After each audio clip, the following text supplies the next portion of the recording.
नमस्कार। बुलेटिन में आप सभी का बहुत स्वागत है। आपके साथ मैं हूं दीपिका। मैयर में ठेकेदारों की मनमानी के चलते ग्रामीणों की परेशानी बढ़ गई है। जिले के मनटोलवा गांव में नहर शाखा परियोजना का काम जारी है।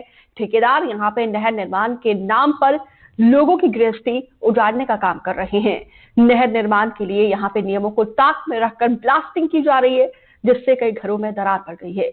नियमों की अनदेखी हो रही ब्लास्टिंग को लेकर ग्रामीणों की चिंता बढ़ गई है। ग्रामीणों की मांग है कि उन्हें घर के मेंटेनेंस के लिए मुआवजा मिलना चाहिए। इतना ही नहीं, ग्रामीणों की मांग है कि ब्लास्टिंग की क्षमता कम की जाए, जिससे उनके घरों को आगे से नुकसान न पहुंचे।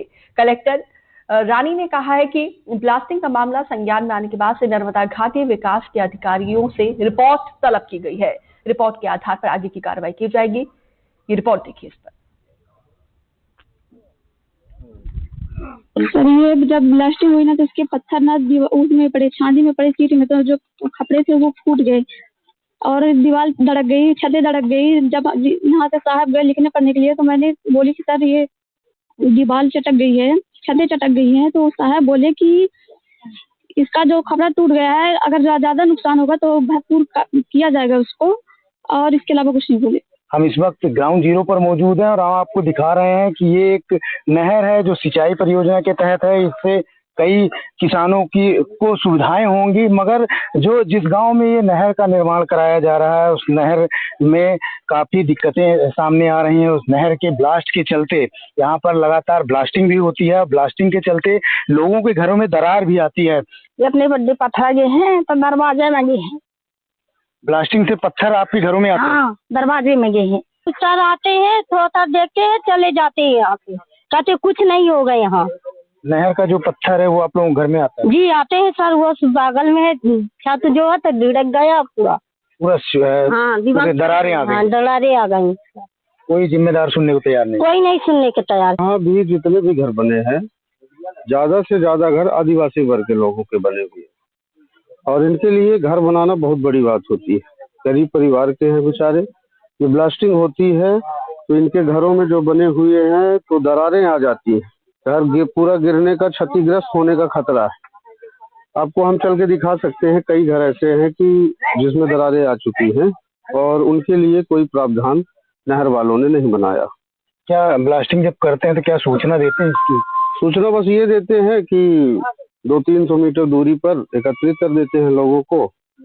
इसकी धमक के कारण किसी को जान मान का खतरा ना हो, बस हो गया। देखने वाली बात होगी कि क्या इनकी भी कोई, जो ये गरीब आदिवासी है, उनकी कोई सुध लेता है या इसी तरह इनको इसी हाल पर छोड़ देता है। Dharmendra Verma, NDTV, Maihar.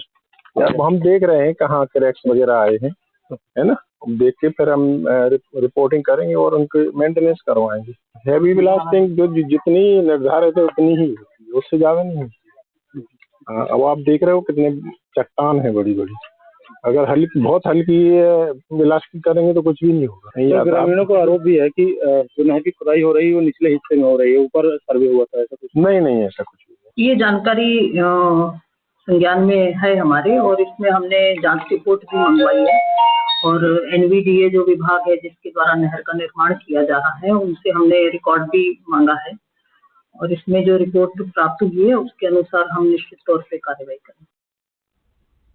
Dharmendra Verma phone line पर जुड़े हैं। धर्मेंद्र, यहाँ पे जो भोले वाले आदिवासी हैं उनके सपनों के आशियानों पर ब्लास्ट के चलते दरारें आ गई है, टूट रहा है, दरक रही है, वो परेशान है।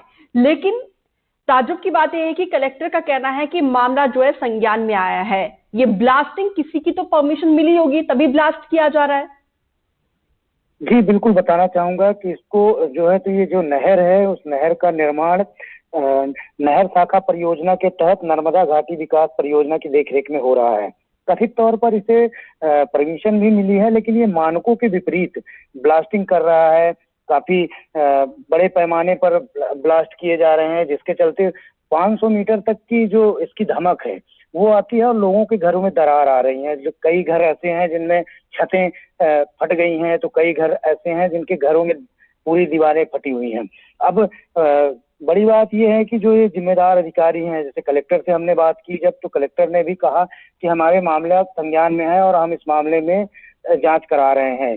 जांच के बाद ही इसमें जो भी तथ्य आएंगे उस पर कार्रवाई करेंगे।